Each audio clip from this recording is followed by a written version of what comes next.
अपने ही देश के अंदर कैदी बना के रख लिए गए हैं तमाम मजदूरों को। नीतीश कुमार जी, क्या आज आपकी आत्मा मर गई है? तो वर्तमान में हिंदुस्तान में जितने भी नेता हैं वो गरीब मजदूरों के दुश्मन हैं। बिहार के ऐसे नपुंसक नेता है, नपुंसक। इन गोबर भक्तों को कुछ अकल देना माता। नमस्कार मित्रों, मैं धनेश्वर महतो। अपने ही देश के अंदर कैदी बना के रख लिए गए हैं तमाम मजदूरों को। बिहार, यूपी, झारखंड और तमाम राज्यों के मजदूरों को येदियुरप्पा सरकार ने, कर्नाटक की सरकार ने। अब आप लोग ये सोच सकते हैं कि बीजेपी का असली चेहरा क्या है। एक तरफ ये नौटंकी करते हैं कि देखो हम हिंदू के कितने बड़े हमदर्द हैं, दूसरी तरफ इसका असली चेहरा कि इस लॉकडाउन के अंदर कर्नाटक से ट्रेनें को कैंसिल करने का काम कर्नाटक सरकार ने किया है।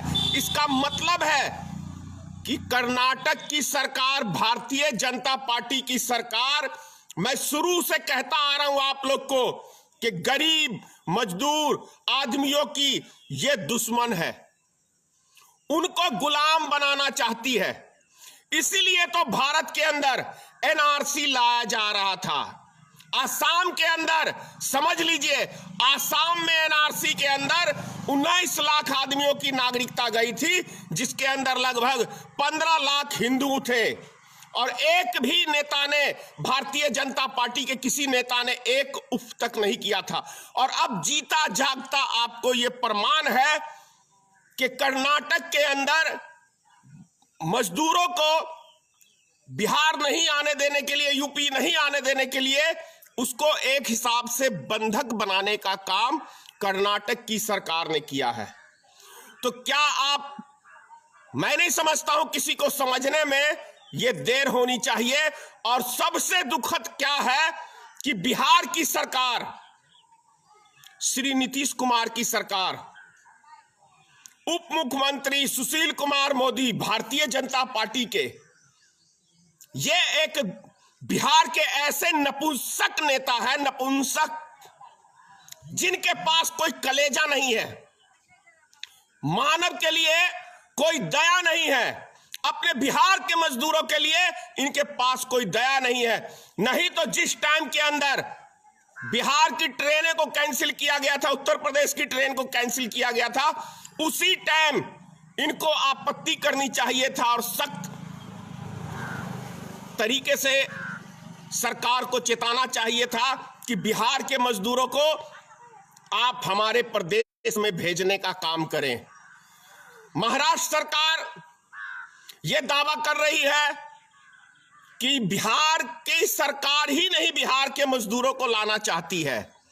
तो क्या हमारी ये सरकार इस योग्य है कि बिहार का मुख्यमंत्री बने रहे? श्री नीतीश कुमार जी, क्या आप इस योग्य हैं? आप तो बहुत बोलते हैं कि मैं अंदर आत्मा की आवाज सुनता हूं, तो क्या आपकी आत्मा आज मर गई है? नीतीश कुमार जी, क्या आज आपकी आत्मा मर गई है?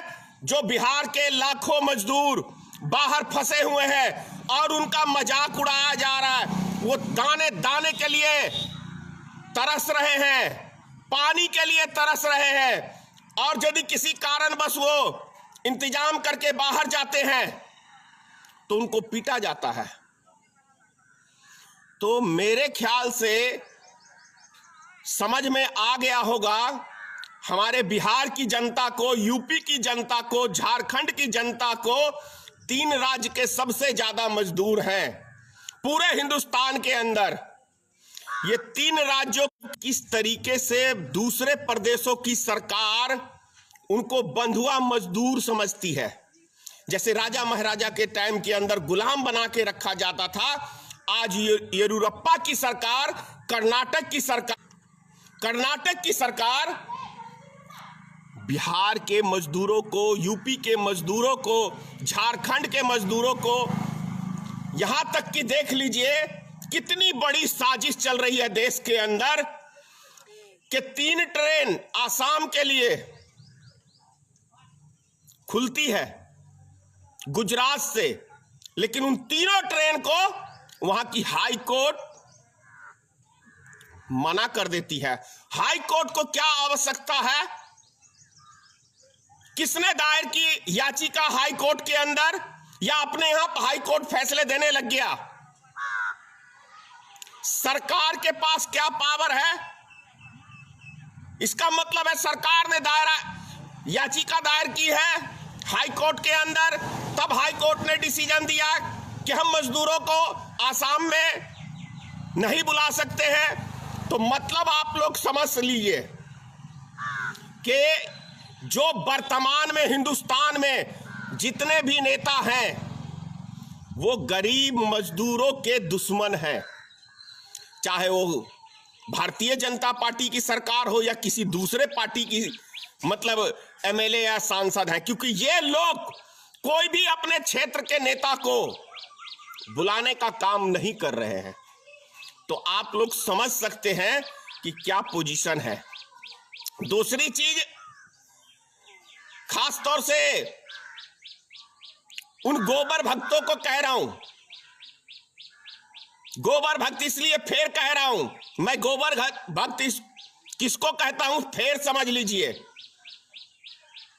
जो दूसरों की मां बहन की इज्जत नहीं करते हैं, विपक्षी दल की मां बहन एक करने में लगे रहते हैं। और ये लोग हैं कौन?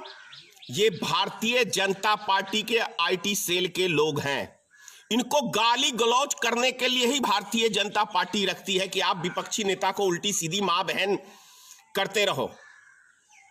ऐसा लगता है कि ये पता नहीं इनकी मां घर में होगी नहीं, बहन घर में होगी नहीं, यार यदि होगी तो ये लोग अपनी मां बहन को भी इसी तरह गाली गलौज करते होंगे। और सबसे बड़ी बात क्या है कि यदि इनका आप फेसबुक अकाउंट खोल के देखेंगे तो या तो किसी देवी या देवता का चित्र लगाए रखेंगे और उसके बाद ये गंदी गंदी गालियां देंगे।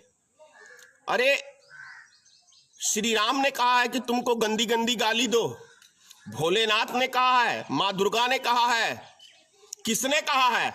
या कहो तुम्हारे पिताजी नरेंद्र मोदी ने कहा है कि तुमको जो हमारे कोई विषय में, कोई पार्टी के विषय में जो आपत्ति करे उसको तुम मां बहन की गालियां दो? या योगी आदित्यनाथ ने कहा है? और यदि कहा है तो संस्कारहीन है। यदि मैं कहूं कि भारतीय जनता पार्टी के समर्थक किसी विपक्षी पार्टी को मां बहन की भद्दी भद्दी गाली देते हैं तो इसका मतलब है कि भारतीय जनता पार्टी और आरएसएस संस्कारहीन और एक आतंकी संगठन, कहूं तो कोई बुरा नहीं होगा, क्योंकि देश के अंदर आतंक फैलाने का ये सब काम कर रहे हैं। और जब पूरी दुनिया के अंदर थू थू हो रही है तब तो कम से कम जाग जाओ। कह रहा हूं जाग जाओ समय रहते, नहीं तो जिस राह पे चले हो ये देश की तबाही के लिए ही है।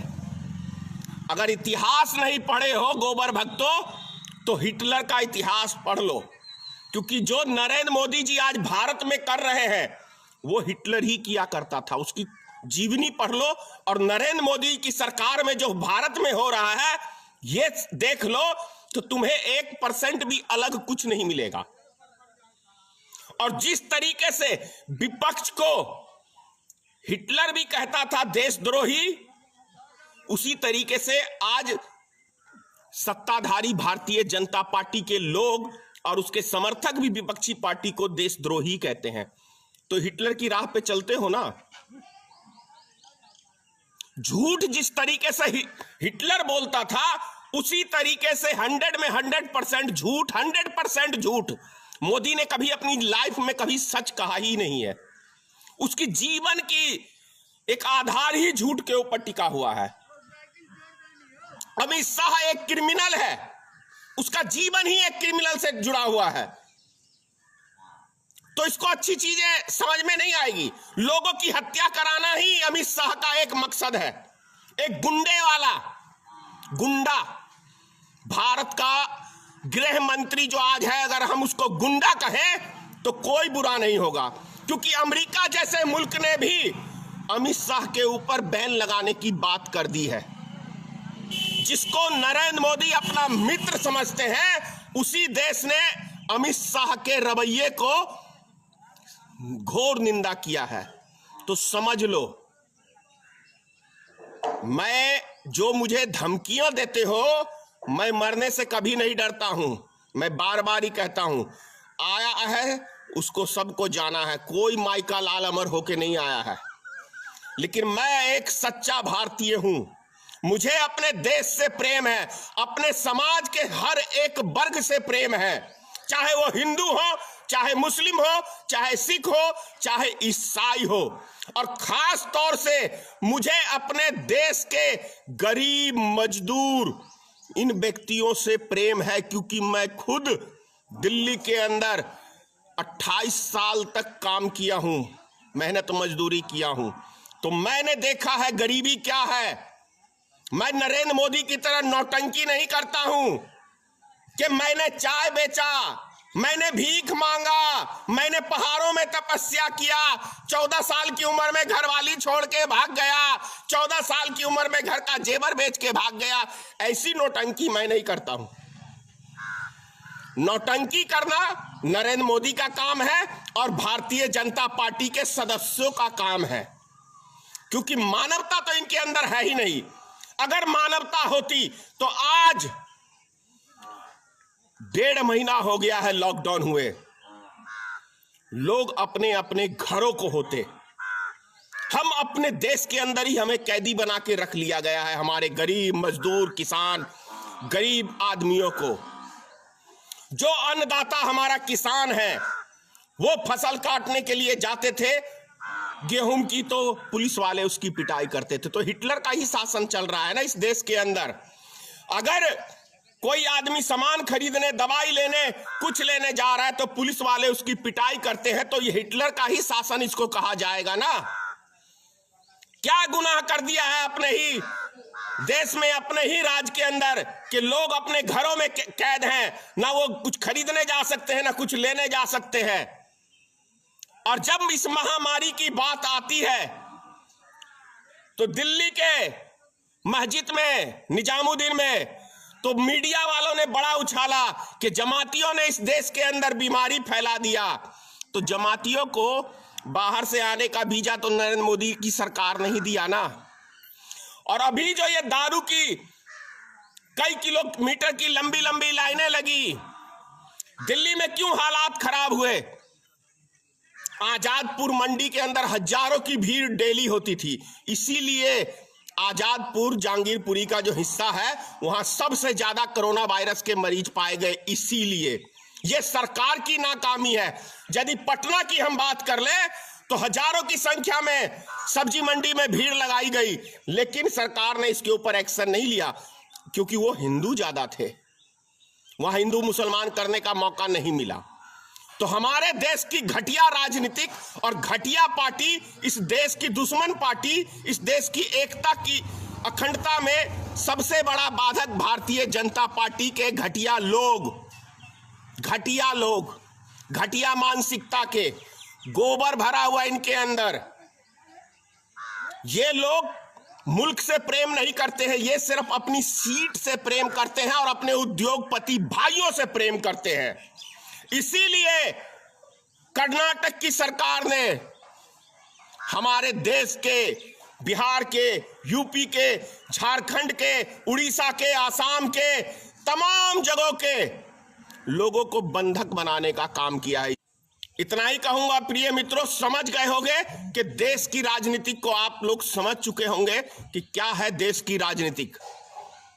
जय हिंद, जय भारतीय मित्र पार्टी, सीताराम, मां भगवती, इन गोबर भक्तों को कुछ अकल देना माता, क्योंकि ये गोबर भक्त इस देश के एक ऐसे वायरस हैं कि इस देश की शांति को, एकता को तबाह करने के लिए इनके दिमाग में आरएसएस ने एक जहरीला वायरस फैला दिया है। जय हिंद।